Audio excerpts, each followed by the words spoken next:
Kilala mo siya? inviting us in this migrant open day. And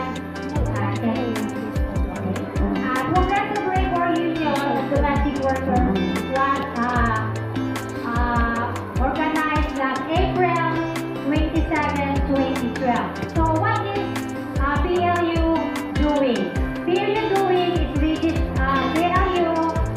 is advancing the rights of us migrant domestic workers here in Hong Kong.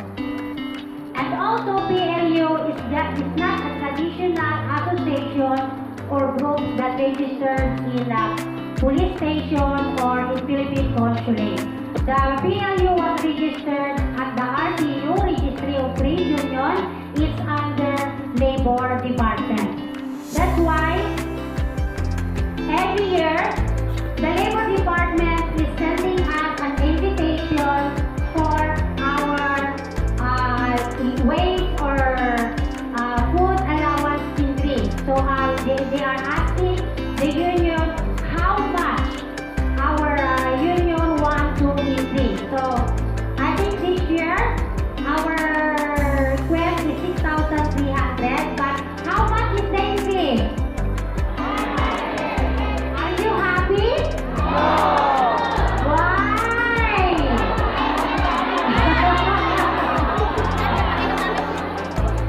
We should 6,000 sa 6,000. Grabe naman yung trabaho din. like Subsidi. people say it's better than Nothing. Yeah, because we cannot just pick up even a penny in the whole day in the street. Agree or not?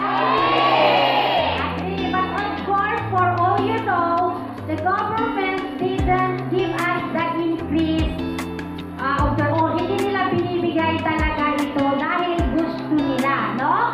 But they are unions, groups who are really have a consultation meeting with them. And what we are asking for you sisters is to unite, that we should be united so that the government will see that we really need an increase. No? Kasi kung kami-kami lang, 10, 20, meaning we are just the one who wants the increase. Paano pa mag-join siya?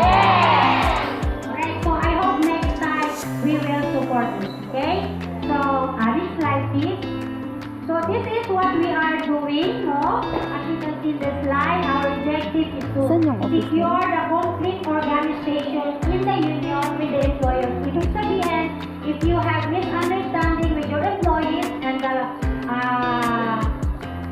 member union itself, then we can call the employer for you. So if you are just, for example, a PLU member, and we can have negotiate or to talk to them.